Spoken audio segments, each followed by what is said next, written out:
공짜잖아요, 선생님들. 뭐돈 내고 이런 거 아니잖아요. 그러니까 돈 내고 그러지 않은 자연을 즐기는 게 무료이기도 하지만 그런 자연을 즐기는 게 최고의 행복인 것 같기도 하거든요. 그러니까 돈으로 뭐 행복을 뭐 산다라기보다는 이렇게 사계절이 바뀌는 걸 즐기시면서 가시면 또 그런 걸 아이들한테 좀 가르쳐주면 아이들도 어떤 상황에 있어서도 자연 즐기는 건 누구나 할 수 있는 거니까 항상 행복을 좀 느낄 수가 있잖아요, 선생님들. 그래서 그것도 유치원에 가셔가지고 많이 가르쳐주시면 좋을 것 같습니다. 근데 저도 이렇게 한참 얼마 안 됐어요. 좀 자연을 즐기려고 노력을 하는 게 좀 얼마 안 되고요. 예전에는 막 너무 바쁘기도 하고 할 일도 많으니까 지금 여름이 오는지 가을이 오는지 봄이 오는지 막 이렇게 전혀 신경 안 쓰고 비가 오나 눈이 오나 바람이 부나 계속 일만 했거든요. 근데 생각해보면은 이렇게 좀 자연을 즐기는 게 이렇게 시간도 많이 안 걸리고 또 행복도 가져다 주고 항상 감탄할 수 있잖아요. 와 예쁘다 이렇게 감탄할 수 있으니까요. 그러니까 그런 걸 좀 활용하면서 사는 것도 좀 좋은 것 같고 지금 이제 봄 되니까 점점점 이렇게 이파리가 나오잖아요. 가로수 같은 데 이파리 나오는데 그 이파리들의 색깔이 그 나뭇잎들의 색깔이 완전 한여름하고는 좀 다르거든요, 선생님들. 그래서 이번에 봄에는 한여름과는 다른 그 어린 그 나뭇잎들 걔네들 색깔을 좀 즐겨보시면서 공부하시면은 또 재밌을 것 같아요. 도서관 같은 데 가서도 이제 나무 많으니까요. 그렇게 되시고 166페이지는 다 좀 일단 봤고요. 앞으로 오셔갖고 165페이지 올게요.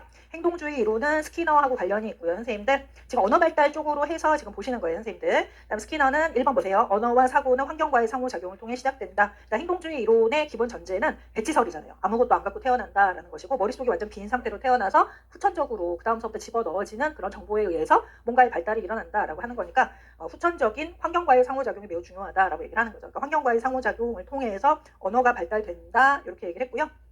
그 다음에 2번을 보세요. 자극 모방 강화가 나와도 이거 행동주의다 이렇게 보셔야 되는 거죠. 네, 강화가 중요한 요소로 작용한다. 대신에 이제 여기서의 강화라는 것은 언어 하나하나를 다 배우는데 하나하나의 강화가 필요하다의 입장이 되는 것이고 방금 뒤에서 보셨던 사회학습 이론에서는 모든 발화의 하나하나의 강화를 줘가지고 언어를 습득하게 하는 것이 아니라 유아들은 모방과 관찰과 모방에 의해서 더 많은 언어를 학습할 수 있더라라는 걸 이야기한 거예요. 다시 앞으로 오셔서 165페이지에서 3번에서 언어 학습의 방법이 있는데요.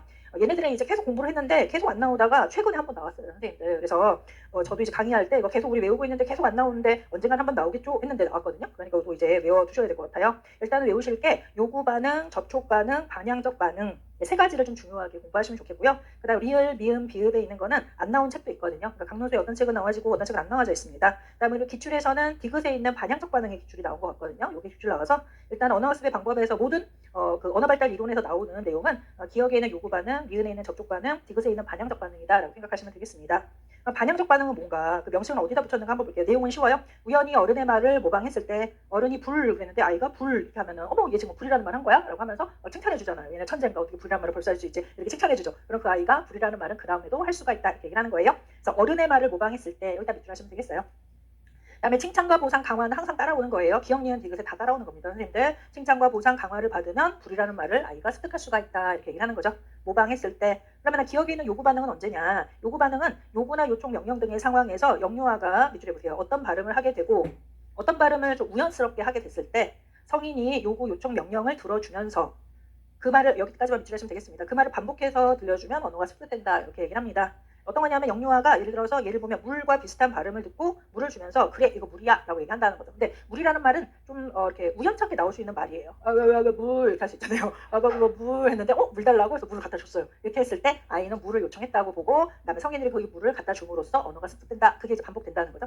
요구 반응. 그러니까 요구하는 건 누가 요구하는 거예요? 그죠? 유아가 요구하는 거예요. 유아의 요구에 성인이 반응하면서 아이들은 언어를 습득하게 된다라는 것입니다. 자, 니은을 보세요. 접촉 반응. 접촉 반응도 막 이렇게 욕조 같은 데서 물 안에 들어가가지고 아이들이 놀다가 물 막 이랬어요. 우리 아이 천재다. 이거 물이라는 거 막 했다. 이렇게 얘기를 할 수 있잖아요. 그래서 그런 식으로 접촉했을 때 그 단어를 말한 아이에게 칭찬과 보상을 하는 것이 반복이 되면 그 언어를 습득한다라는 거예요. 예를 보세요. 물을 먹다가 물과 비슷한 발음이 날 때 그래 이게 물이야 라고 강화해주는 과정이 반복되면서 물이라는 명칭을 익히게 된다. 접촉할 때. 그렇죠? 그래서 어떤 대상을 접한 영유아가 여기다 밑줄 하시면 되겠네요. 접했을 때 어떤 대상을 만졌을 때, 그죠? 어떤 대상을 접했을 때 어떤 말로 중얼거리는데 이때 성인이 강화를 해주면 연습을 통해 그 언어를 익히게 된다는 것이다. 이렇게 보시면 되겠습니다. 그래서 요구 반응은 아이들이 요구했을 때, 접촉 반응은 아이가 접촉했을 때 그 비슷한 말을 하면은 성인이 강화를 통해서 그 언어를 습득하도록 만든다라는 그런 내용이고요. 반향적이라는 말은 사실은 메아리라는 말이거든요. 그러니까 메아리는 야호, 그럼 저쪽에서 야호 이렇게 소리가 그 모방해서 나오는 거잖아요. 그러니까 반향적 반응은 어른의 말을 아이들이 모방했을 때 어른이 칭찬을 통해서 그 문장을 습득하도록 한다라는 그런 내용이다. 해서 요구 반응, 접촉 반응, 반향적 반응은 명칭도 오늘 다 외우시고요, 선생님들. 그 다음에 설명할 때 어떤 말을 사용해서 설명하면은 딱 찰떡같이 설명이 되는가라는 거 이제 밑줄 해놓으시고요. 좀 설명도 정의도 좀 내려주시면 좋을 것 같아요. 그 다음에 리을, 미음, 비읍은 이런 것도 있구나라는 식으로 추가해서 좀 아시면 좋은데요. 문장적 반응은 글로 쓰인 단어를 보고 그것을 소리내어 읽는 반응이다. 그 단어를 보고서 그것을 소리내어 읽는 게 반복되면은 그걸 강화를 받으면 아이들이 언어를 습득할 수 있다라는 거예요. 그게 문장적 반응이고요. 미음에서는 언어내적 반응이라는 것은 특정 언어 자극이 다른 언어 반응을 연상시켜서 표현하게 하는 것 이렇게 얘기를 하는데 엄마가 목욕하자라는 말을 하면은 아이가 목욕하고 관련된 물이라는 말을 하게 되고 이렇게 엄마의 목욕하자라는 언어 자극에 의해서 아이가 떠오르는 말을 얘기했을 때 그것을 강화를 받으면은 언어가 습득된다 이렇게 얘기를 하는 거예요. 치킨 그럼 뭐예요? 치킨 맥주 이렇게 생각이 나잖아요. 선생님들 치킨 맥주 바늘 그러면 실 이렇게 얘기를 해야 되잖아요. 그런 식으로 짝대는 말을 하면서 그게 강화가 됐을 때 혹은 자주 들었을 때 반복해서 들으면은 그 말이 습득된다라고 보시면 되겠습니다. 그거를 언어내적 반응이다. 그다음 비읍에서는 자동적 반응. 자동적 반응은 주어 목적어 동사의 어순을 한두 개 기억하면은 자동적으로 다른 말금은 만들어낼 수 있다는 거예요, 선생님들. 그래서 주어 목적어 동사의 어순과 같은 문장들을 학습하면서 밑줄 해보세요. 자동적으로 문법 규칙을 적용해서 새로운 문장을 계속적으로 만들어낼 수 있어요. 예를 들어서 엄마가 우유를 먹다 라는 문장을 말할 수 있게 되면 그 다음부터 엄마가 과자를 먹다, 엄마가 야채를 먹다, 엄마가 밥풀을 먹다 이런 말도 충분히 만들어낼 수가 있어요. 자동적으로 많이 새로운 문장을 만들어낼 수 있고 아니면 이제 아빠로 바꿔서 아빠가 우유를 먹다, 아빠가 사과를 먹다 이런 말도 많이 만들어낼 수 있거든요. 이것을 자동적 반응이라고 한다 이렇게 얘기를 합니다. 그래서 제일 중요한 거는 기억, 니은, 디귿을 정의하고 얘도 좀 알아두시는 거, 명칭 알아두시는 거, 리을, 미음, 비읍은 혹시 몰라서 좀 알아두시는 거 이렇게 해서 공부해 두시면 돼요.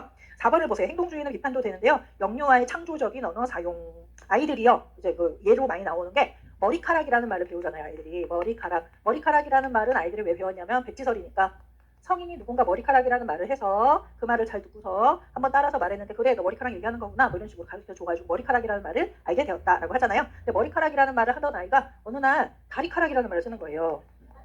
그러면은 다리카락 이렇게 쓴단 말이에요. 근데 다리카락이라는 말은 성인이 말한 적 있어요, 없어요? 입력된 적 있어요, 없어요? 성인의 입력이 있어요, 없어요? 한 번도 없어요, 그죠? 한국 사람이라면 다리카락이라는 말을 전혀 하는 사람은 없잖아요. 근데 아이들이 막 다리카락 이렇게 해갖고 창조적 언어를 사용한다는 거거든요. 저 언어를 사용하게 된다. 행동주의는 이 다리카락을 설명할 수가 없다 이렇게 얘기를 합니다. 행동주의에서는 들어온 것만 인출할 수 있다 이렇게 얘기를 했기 때문에 들어오지 않은 말을 이렇게 말할 수는 없다는 거예요. 근데 아이들이 한다는 거거든요.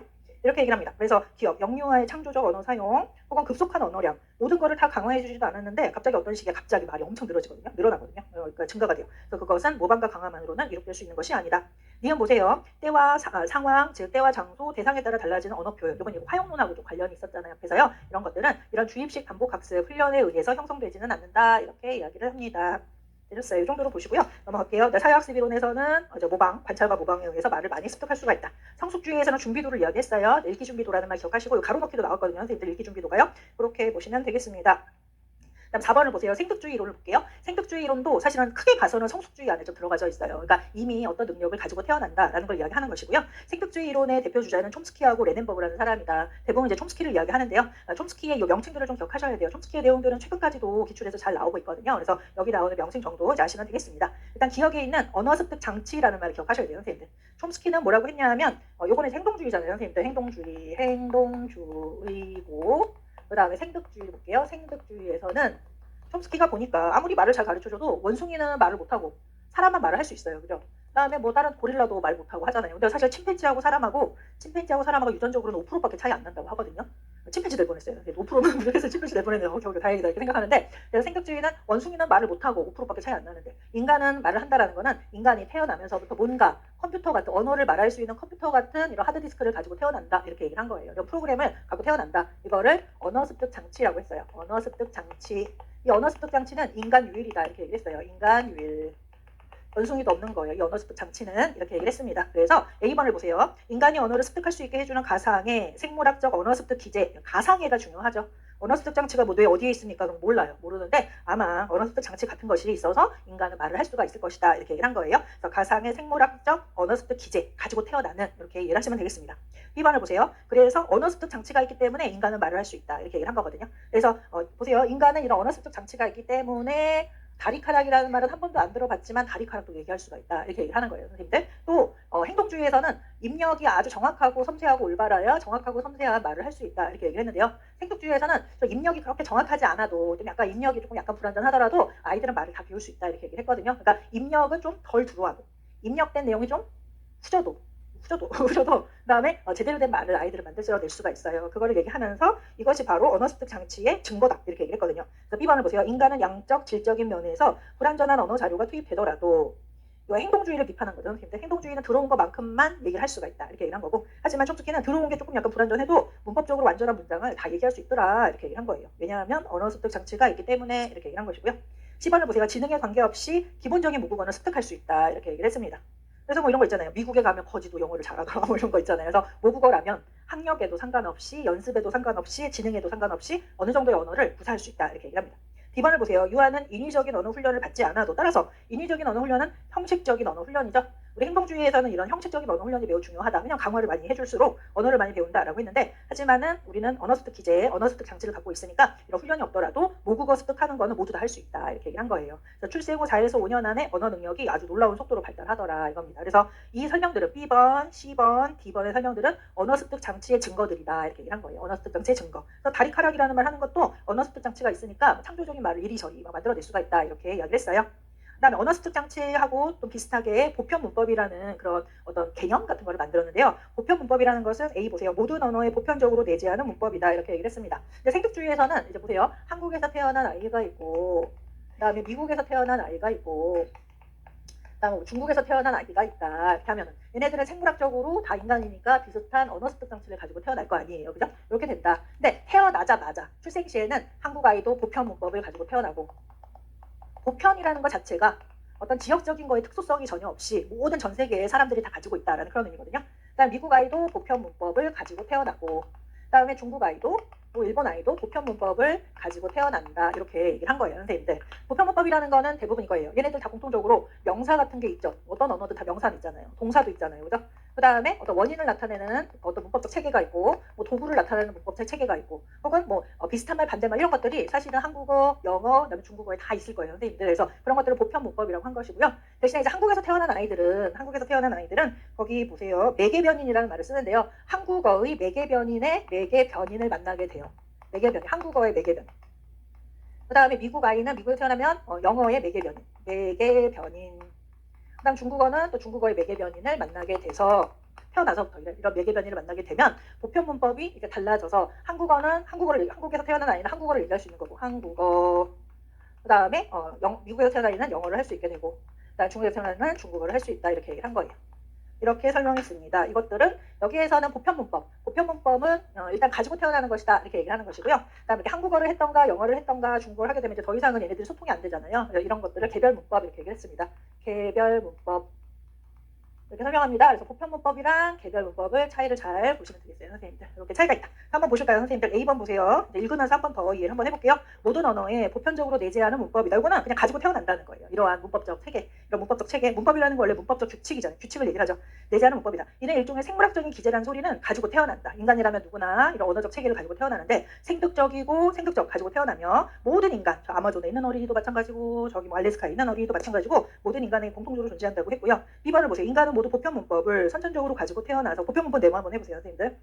보편 문법 가로놓게 하실 수 있을 거다라고 생각하시면 되겠고요. 그다음에 언어 경험 매개 변인 일단 네모하시고를 통해서 보편 문법 네모에서 개별 문법을 도출한다. 여기에서 네모를 다 넣으실 수 있으셔야 돼요, 선생님들. 다 이해도 하시면서 보편 문법 천체적으로 가지고 태어나죠. 그다음에 한국에서 태어난 아이들은 한국어의 언어 경험 매개 변인 하고 섞여서 한국어를 얘기하고 한국어라는 개별 문법을 알게 되고, 미국에서 태어나는 아이들은 영어 경험을 하면서 영어의 매개 변인이 개입되면서 영어의 개별 문법을 도출하게 되고, 어떤 건지 아시겠죠? 그다음 언어 습득이란 뭐에서부터 뭐예요? 보편 문법에서 개별 문법으로 가는 과정이다. 어떤 건지 아시겠죠? 그러면 이제 우리 시험에서 요즘에는 뭐 틀린 거를 골라라 이런 말 많이 나오거든요. 그러면 이제 출제자가 언어 습득이란 개별 문법에서 보편 문법으로 이루는 과정이다. 그러면은 맞아요, 틀려요, 틀렸다 이렇게 쓰는 거고, 왜 틀렸는지 올바르게 고치시오 그러면은 거꾸로 해야 된다 이렇게 쓰면 안 되고, 부적절하다, 보편 문법에서 개별 문법으로 이루는 과정이다 이렇게 정확하게 다른 말로 바꿔 쓰시면 되겠죠. 어렵지 않으시죠, 보편 문법요? 이런 개념이에요. 167페이지 오세요. 표층 구조와 심층 구조도 얘도 쉬워요, 선생님들. 표층 구조하고 심층 구조는 예를 들어서 여기 지금 얘에서는 고양이가 지금 있어요, 선생님들. 고양이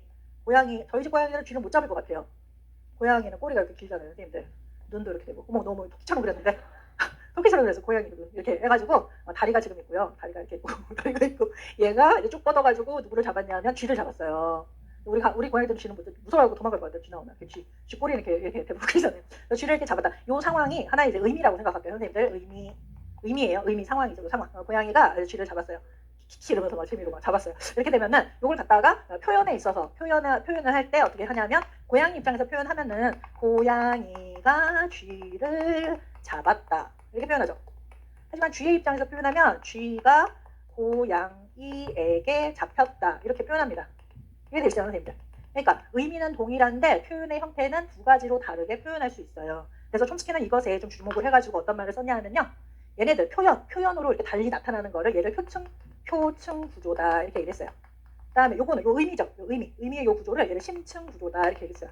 심층 구조다 이렇게 얘기를 했습니다. 그럼 아이들이 태어나가지고 어린아이들이 이런 구조를 배울 때 심층 구조부터 배울까요? 표층 구조부터 배울까요? 언어 잘 못하니까 당연히 심층 구조부터 배우고 그 다음에 다양한 표층 구조를 배울 수 있을 거예요. 멋있는 표층 구조, 다양한 표층 구조를 배울 수 있다 이렇게 기억을 하시고요. 또 하나는 보세요. 이 말이 맞나 한번 보세요. 표층 구조가 달라도 심층 구조가 같으면 의미는 동일하다. 이 말 어때요 선생님들? 맞아요 틀려요? 이거 맞는 말이죠 선생님들.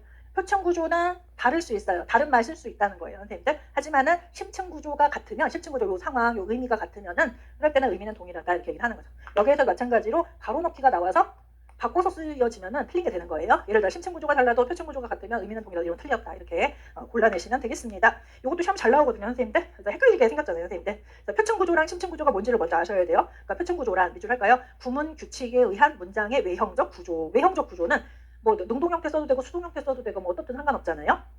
그다음 심층 구조란 의미와 관련된 문장의 구조 이렇게 얘기를 합니다. 그러니까 문장의 구조라기보다는 그냥 의미와 관련된 구조 이렇게 생각하시면 되겠죠.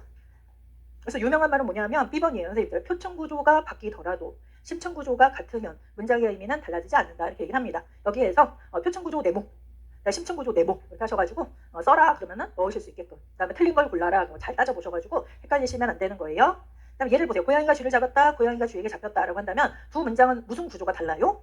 심층 구조가 달라요? 표층 구조가 달라요? 표층 구조가 다르다. 하지만 심층 구조는 같다. 의미는 같은 거니까요. 이렇게 이해를 하시면 되겠습니다. 그래서 표층 구조, 심층 구조도 복잡하게 설명할 수 있는데 문제 낼 수 있는 거는 요 A하고 B밖에 없어요. 선생님들. 그래서 요 내용을 잘 알고 계시면 되겠습니다.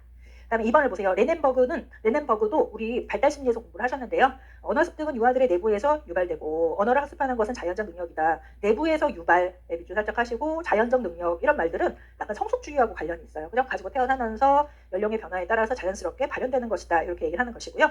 기억에서는 언어 습득의 결정적 시기 이런 말을 썼단 말이에요. 결정적 시기라는 것도 생격주의에서 나오는 말인데요. 이 결정적 시기라는 것은 그때를 지나면 언어를 배울 수가 없다. 제대로 배울 수가 없다라는 그런 의미가 되잖아요. 그래서 인간 언어 발달의 결정적 시기는 6에서 7세로 이 시기에 언어 자극이 밑줄에 보세요. 충분히 주어지지 않으면 정상적인 언어 발달이 불가능해진다라고 얘기를 하는 것이다 라는 거죠. 알아두시면 되겠고 니은을 보세요. 언어 습득 능력과 그 발달 과정은 선천적 능력의 발현이므로 걷기나 그다음에 보는 거, 눈으로 보는 것처럼 개인차는 없다 이렇게 얘기를 했습니다. 생격주의도 마찬가지. 생격주의에서 촘스키도 언어 습득 장치와 관련되어서 모든 사람들은 모국어를 습득할 수 있다. 어느 기준까지는 습득할 수 있다라고 했으니까 개인차는 그다지 없다 이렇게 얘기를 하는 거죠. 그러니까 학습에 의해서 이제 언어가 발달되는 건 아니라고 보았기 때문에 이렇게 이해를 하시면 될 것 같아요. 그런데 3번을 이제 봐보세요. 성숙 및 생격주의 비판에서는 언어 발달을 설명하는 데 있어서 인지적, 사회적, 환경적 기여를 너무 고려를 하지 않더라.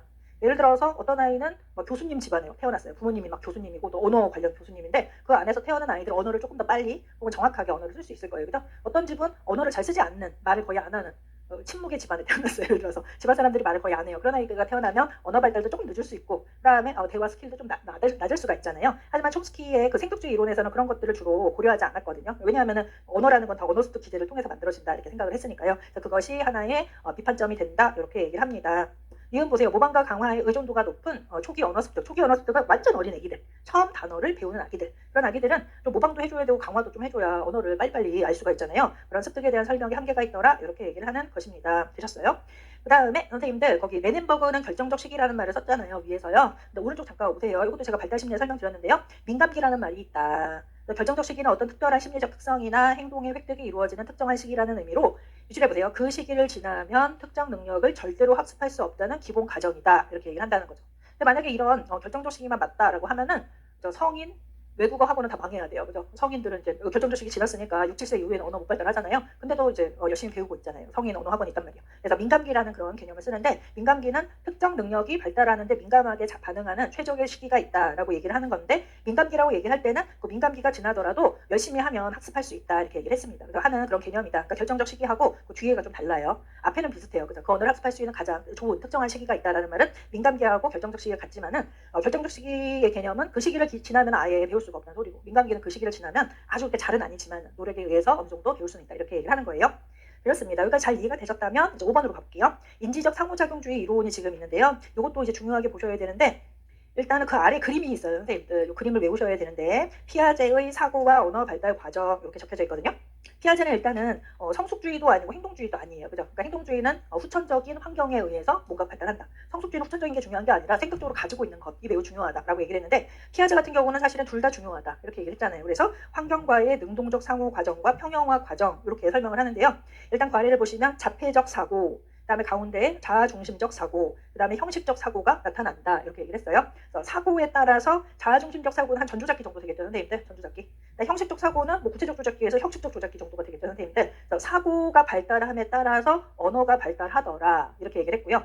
그렇기 때문에 자폐적 사고일 때는 일관성 없는 언어, 옹알이 같은 거 하는 거죠. 옹알이 했다가 이단어 서단어 이야기했다가 규칙 없는 말들 했다가 자폐적 사고. 그다음에 전조잡기 때서부터 자아중심적 사고를 하면서 화살표가 자아중심적 언어를 할 수 있다 이렇게 얘기를 했거든요. 그러니까 전조잡기 이후의 언어는 무슨 언어예요? 자아중심적 언어다 이렇게 얘기를 했고요. 그다음에 형식적 사고라던가 사고가 이제 보다 논리적으로 더 되면 그때는 사회화된 언어가 가능하다 이렇게 얘기를 했습니다. 그래서 여기 이제 지울게요, 선생님들. 그림이 피아제 같은 경우는 거기 있는 그림 똑같이 그리는 거예요, 선생님들. 한번 더 보시라고.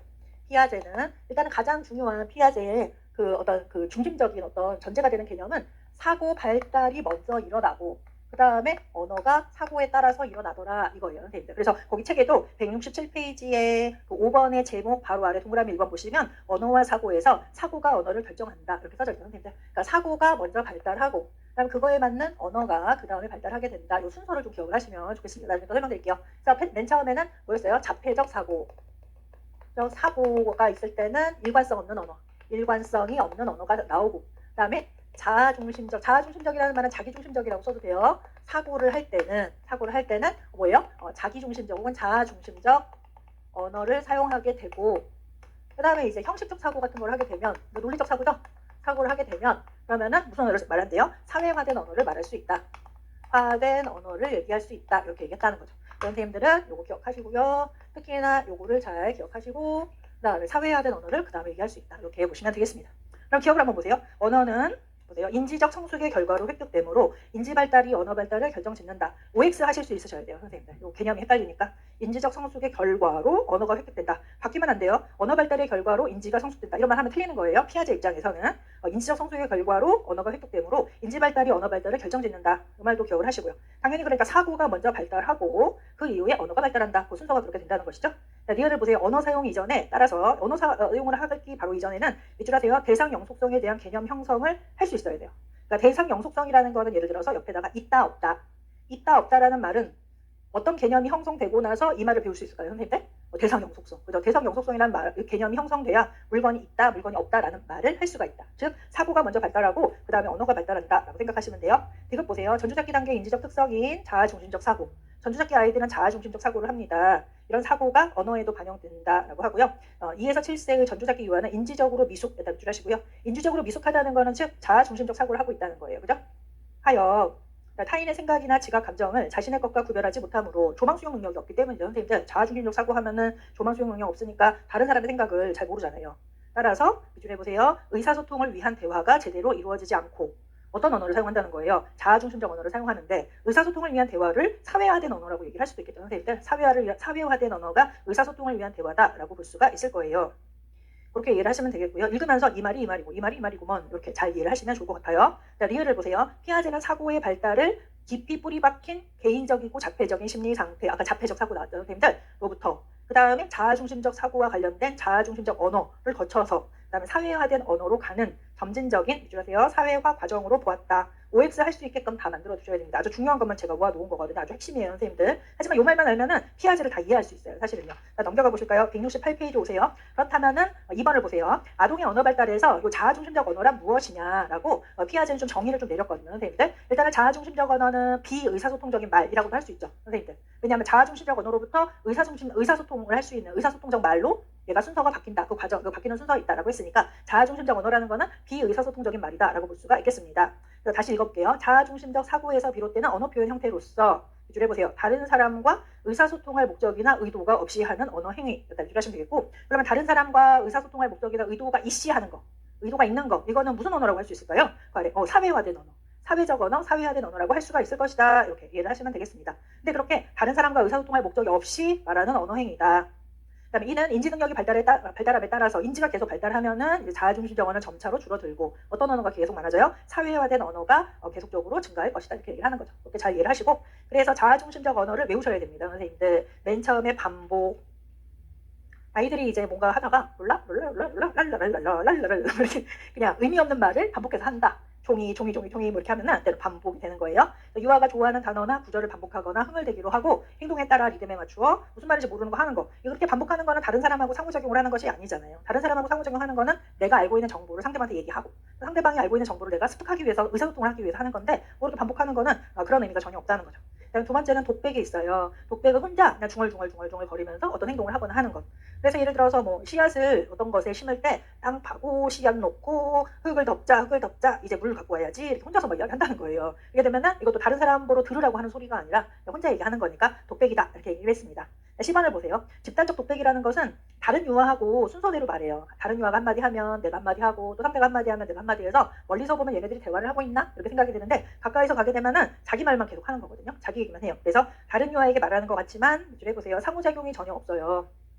예를 들어서 A 보세요. 이제 물이 필요해. 물을 뿌려야지. B가 트럭에 사람을 태워야지. 조심하세요. 이런 말 해요. 또 A가 흙을 더 덮어야 되겠어. 씨앗이 춥대. 이렇게 얘기하니까 A는 A 세계에 있네요. B는 B 세계에 있고 이렇게 이야기를 합니다. 이거를 집단적 독백 이렇게 한다는 거예요.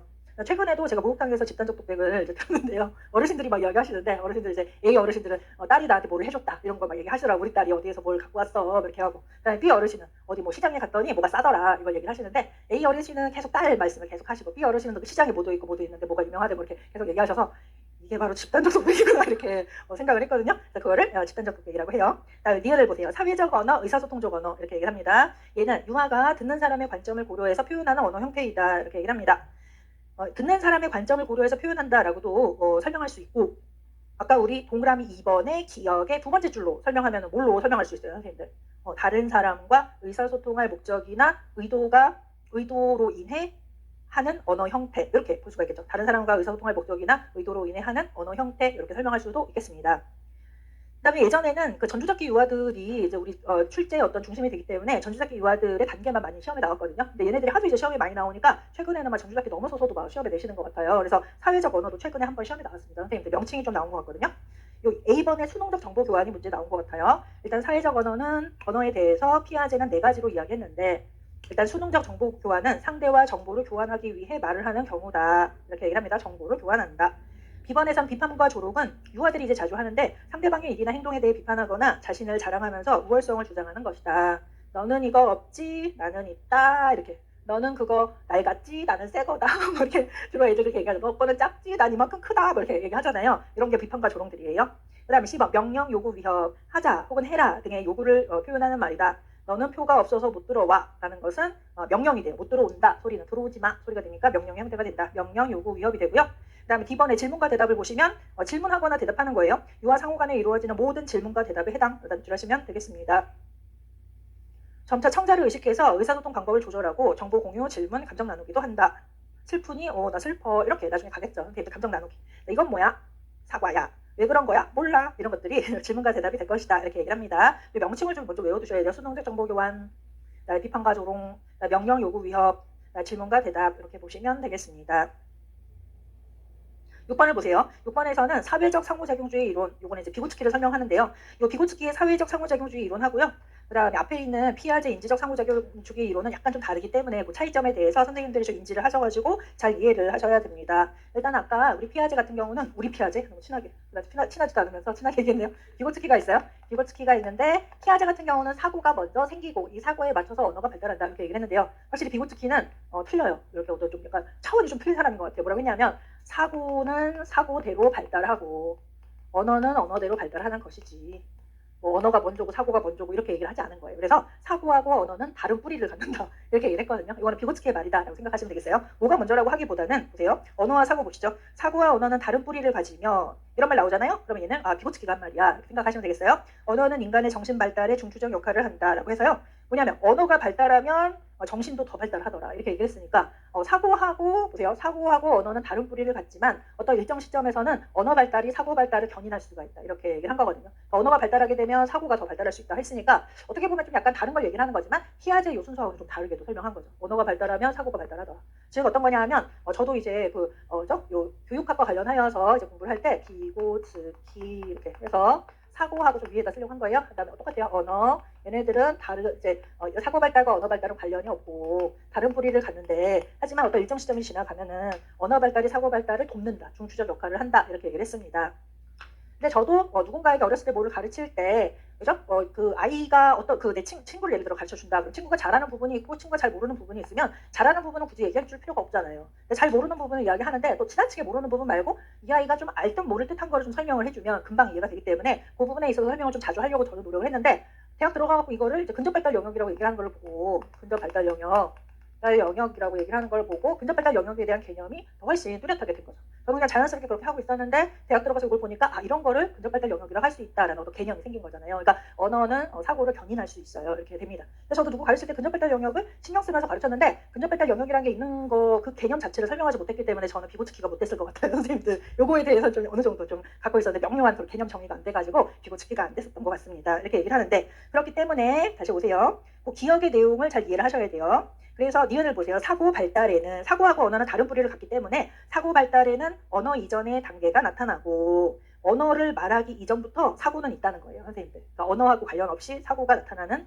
경우가 있고 혹은 언어 발달에는 지능 이전의 단계가 있다. 그러니까 사고가 발달하지 않아도 언어는 발달할 수 있어요. 그렇게 얘기를 합니다. 사고가 발달하지 않아도 언어가 발달할 수가 있다. 여기서 울음 옹알이 같은 게 있는데요. 또 얘는 어떤 거냐 하면 예를 들어서 왜라는 말 있잖아요. 선생님들. 그러니까 어른들이 뭐 이거는 물이야. 왜? 뭐 이렇게 해서. 물이니까 물이지. 왜 물이니까 물이야. 왜? 이렇게 하는데 왜라는 거는 사실은 인과관계적 사고가 있어야 할 수 있는 말이에요. 선생님. 인과관계를 사고를 할 수 있어야 왜라는 말을 할 수 있다. 왜라는 거 인과관계를 물어보는 거니까요. 하지만 아이들은 인과적 사고를 하기 훨씬 이전부터 왜라는 말을 쓰거든요. 라고 하기 때문에 걔는 사고 발달 이전의 언어 발달이다. 이렇게도 설명을 하는 거예요. 즉 피아제가 얘기하는 반드시 사고가 먼저 뒤따르고 그거에 맞춰서 언어 발달이 된다라기보다는 어떨 때는 언어가 먼저 발달되고 그 다음에 사고가 나타나는 경우도 있다. 이렇게 설명을 한 거죠. 그래서 디귿 보세요. 유아 발달의 시작은 사회적 존재로부터 밑줄 해보세요. 아동 초기의 말은 근본적으로 사회적이고 후 자아 중심적이 되며 나중에 내적 언어로 발달한다 이렇게 얘기를 했습니다. 그래서 이제 언어의 순서는 헷갈리니까 이거 쓸게요. 언어의 순서는 자아 중심적 언어는 똑같아요, 선생님들. 그죠? 자아 중심적 언어, 중심적 언어, 적 언어라고 했고요. 그다음에 자아 중심적 언어에서 먼저 나오는 거는 사회화된 언어가 나타난다. 얘가 먼저 나타나고 그 다음에 자아중심적 언어가 나타나고 그 다음에 내적 언어로 바뀌더라 이렇게 얘기를 합니다. 언어로 바뀌었다 이렇게 얘기를 합니다. 그렇게 된다면 피아제하고 좀 다른 거는 선생님들 뭐예요? 피아제는 형식적 사고를 하면서 사회화된 언어가 나타나지만 비고츠키는 발달 초기서부터 사회화된 언어가 나타난다 이렇게 설명했습니다. 왜 그러냐면 비고츠키는 울음이라던가 옹알이 같은 거 있죠? 얘네들 혹은 사회적 미소 같은 거 이런 것들 다 언어로 봤거든요. 그러니까 엄마한테 나 우유 주세요라고 울음으로 얘기했다면 그걸 언어로 봤어요. 그 다음에 뭔가 옹알이를 하면서 뭐 즐거움을 표현했다라고 한다면 그것도 하나의 상대방에게 나의 즐거움을 얘기하려고 하는 거다라고 해서 어떤 사회적인 상호작용 하에서 나오는 언어다라고 했기 때문에 일단은 자아중심적 언어 이전서부터 사회화된 언어를 사용한다 이렇게 얘기를 했습니다. 됐어요? 그 다음에 자아중심적 언어라는 말을 쓰고요. 여기서부터 그다음에 하지만 이제 비고츠키는 자아중심적 언어라는 말로도 썼지만은 비고츠키 용어는 혼잣말이에요. 선생님들. 혼잣말을 한다 이렇게 얘기를 했어요. 혼잣말을 한다. 혼잣말이라는 거는 혼자서 말을 뭔가 얘기한다는 건데 형식은 약간 피아제가 얘기한 자기중심적 언어와 좀 비슷해요. 하지만은 보세요. 피아제는 자아중심적 언어가 왜 나타나는가 자아중심적 언어가 나타나는 이유에 대해서 인지발달의 미성숙이라고 설명을 했거든요. 그러니까 이렇게 형식적 사고를 할 수 없는 인지발달의 미성숙으로 인한 자아중심적 사고로부터 자아중심적 사고를 하기 때문에 자아중심적 언어가 나타난다라고 했기 때문에 얘는 인지발달의 미성숙으로 나타나는 거니까 우리 교사는 빨리 사회화된 언어로 좀 얘를 이끌어 가야 된다 이렇게 설명을 했어요. 그 다음에 자아중심적 언어는 발달에 있어서 별로 의미가 없다. 얘는 그냥 미성숙해서 이런 말 하는 거야 라고 얘기를 했거든요. 하지만 비고츠키는 조금 다른 관점으로 이야기했는데 비고츠키는 혼잣말, 자아중심적 언어로 혼잣말로 얘기하면서 아이가 뭐 그림 같은 거 그릴 때 여기에 빨간색 칠해야지 뭐 여기에 파란색 칠해야지 이렇게 혼잣말을 하는 것은 어떤 사고를 도와주는 유아의 사고를 도와주는 사고를 통제하거나 혹은 문제 해결의 수단이 된다. 수단이 된다. 수단으로서 혼잣말을 하는 것이다. 이렇게 이야기를 했거든요. 그래서 혼잣말을 매우 중요하게 보았습니다. 그래서 비고츠키는 혼잣말을 중요하게 보았다. 사고를 돕거나 혹은 사고 통제를 돕거나 문제 해결을 돕는 수단이 되기 때문에 이렇게 이야기했다는 것이거든요. 그렇기 때문에 이 혼잣말의 빈도를 보면 아이들이 언제 혼잣말을 잘 하느냐라고 하면 어떤 문제가 발생했을 때 혼잣말의 빈도가 높아진다. 말 빈도가 높아진다. 이렇게 얘기를 했기 때문에 당연히 따라서 혼잣말은 사고나 문제 해결의 수단이 된다. 사고나 문제 해결을 도와주는 어떤 비계 같은, 자기가 자기한테 주는 비계와 같은 그런 역할을 한다라고 얘기를 했고요. 또 혼잣말 같은 경우는 밖으로 꺼내서 이야기하는 외적 언어가 되거든요. 나 이거 색칠해야지, 이거 뭐 해야지 이렇게 말을 하잖아요. 근데 이제 사고가 계속 발달할수록 선생님들은 거의 이런 말 하지 않죠. 앉아, 나 이거 검정 색칠해야지, 노란색으로 밑줄 그어야지 이렇게 옆에서 그러면 이 사람 뭐야 이렇게 쳐다볼 거 아니에요. 대신에 머릿속으로 사고는 하죠. 대신 그게 언어로서 안 나올 뿐이죠. 그걸 이제 내적 언어라고 얘기를 한 거예요. 더 이상 말하지 않고 그 사고가 안으로 들어가서 내적 언어를 이야기할 수 있다 이렇게 설명했습니다. 따라서 이 말 기억하셔야 돼요. 디귿 한번 봐보세요. 유아는 발달의 시작부터 사회적 존재로서 아동 초기의 말은 근본적으로 사회적 밑줄 하시면 되고요. 그 후 자아 중심적이 되며 나중에 내적 언어로 발달한다 이렇게 설명을 했습니다. 그 다음에 이쪽 오셔서 좀 4단계 언어 습득 과정 조금 이따 보실 거고요. 169페이지 와보세요, 선생님들. 여기에서 10번을 보실까요? 10번이 제일 중요하니까요. 자아중심적 언어 단계는 혼잣말 단계라고 한다. 그래서 언어와 사고가 본격적으로 결합하면서 밑줄 해보세요. 문제 해결이나 자기 조절 및 자기 통제를 위한 보조 수단으로 혼잣말이 출현한다. 이렇게 얘기를 했습니다. 문제 해결이나 그다음에 자기 조절 및 자기 통제 혹은 사고를 통제하기 위한 보조 수단으로 혼잣말 출현한다. 이 말을 알아두시면 좋을 것 같고요. 외워두세요. 근데 이제 그러니까 혼잣말을 어떻게 설명했는가, 비고츠키가 어떤 의미가 있다고 설명했는가라고 한다면 문잣말은 문제 해결과 자기 조절 및 자기 통제를 위한 보조 수단으로 생각했다. 이렇게 써보실 수 있으시면 되겠고, 문제 해결이라는 건 예를 들어서 제가 아까 여기 문제가 발생했을 때 혼잣말의 빈도가 높아진다라고 했어요. 그래서 어떤 예가 나오냐면요, 어떤 뭔가를 색칠을 해야 되는데 빨간색으로 색칠을 해야 돼요. 근데 빨간색 색연필이 없어진 거예요. 그럴 때 문제가 발생했잖아요. 그럴 때 아이들이 혼잣말로 빨간색이 필요한데 빨간색이 없어 이렇게 말을 더 많이 한다는 거예요. 그게 이제 문제가 발생했을 때를 얘기를 하고요. 그다음에 자기 조절 및 자기 통제는 그 위에다가 이제 예를 한번 써보세요. 이거는 기출문제인데요. 어떤 뭐 이렇게 어떤 간식을 받기 위한 줄이었나요? 그 간식을 받기 위한 줄을 이제 아이들이 서는데 어떤 여자아이가 하나가 새치기를 해가지고 빨리 받으려고 새치기를 한 거예요. 새치기를 했다가 차례대로 줄을 서요 이러면서 맨 뒤로 갔다는 거예요. 그러면 새치기 하고 싶은 건 이제 충동이지만 줄을 서야 된다고 누구한테 얘기를 들었어요? 선생님이나 엄마한테, 이제 부모한테 얘기를 들은 거, 타임 조절을 된 것을 자기 조절로 말을 하면서, 혼잣말을 하면서 순서대로 서요, 순서대로 줄을 서요 라고 말을 하면서 맨 뒤로 가더라 라는 장면이 나오거든요. 그게 바로 자기 조절 및 자기 통제를 위한 보조 수단이다 이렇게 설명하는 거죠.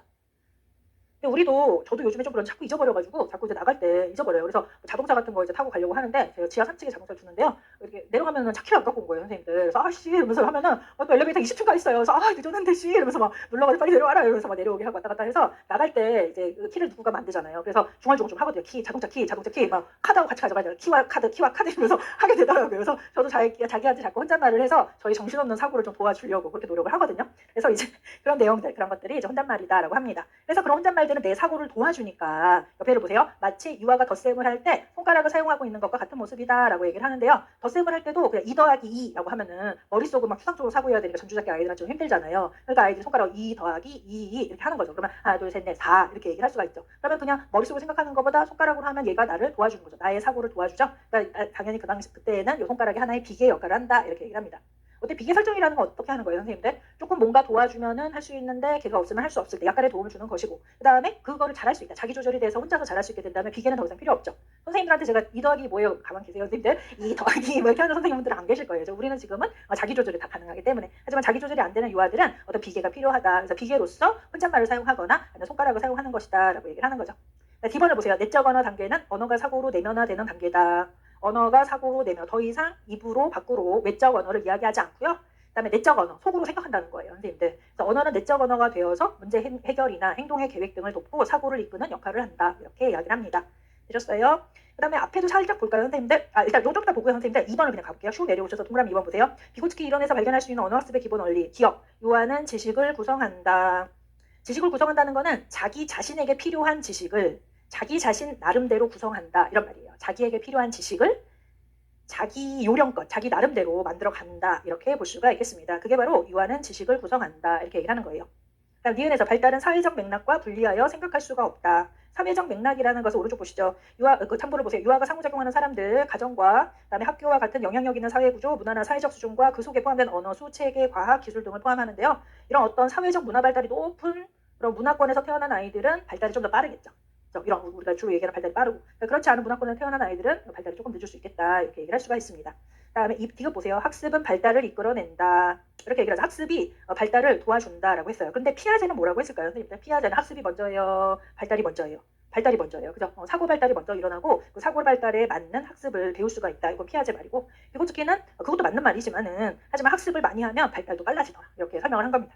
되셨어요. 리을 보실까요? 근접 발달 영역. 유아 혼자서 할 수 있는 실제적 발달 수준과 더 능력 있는 또래나 성인의 지원에 의해서 해낼 수 있는 잠재적 발달 수준과의 그 간격, 그거를 근접 발달 영역이라고 하며, 미음 보세요. 비계 설정이라는 것은 성인이나 또래가 제공하는 격려나 지원을 얘기한다. 교사는 유아의 근접 발달 영역을 잘 파악한 다음에 유아의 수행 능력에 따라서 비계 설정을 조절, 한 개도 못한다. 비계 설정 100, 조금 한다. 비계 설정 50. 그다음에 좀 잘한다. 비계 설정 30%만 해주고 완전 잘한다. 그럼 비계를 이제는 더 이상 주지 않는 거죠. 그걸 비계 설정을 조절한다라는 걸 이야기하는 거예요. 그래서 비계 설정을 조절해 나감으로써 교육적 효과를 얻을 수 있다라고 하는데요. 가로하시고요, 선생님들. 똑같은 말인데 어떤 말로도 표현할 수 있냐면 타인 조절에서 자기 조절로 넘어간다는 소리죠, 선생님들. 타인 조절에 화살표, 그다음에 자기 조절로 넘어가게 된다라고 보시면 되겠습니다. 타인 조절이 비계 설정이에요, 선생님들. 처음에는 타인 조절이 100% 필요했지만 점차 필요 없고 나 혼자 할 수 있다는 것을 이야기한다라는 걸 설명합니다.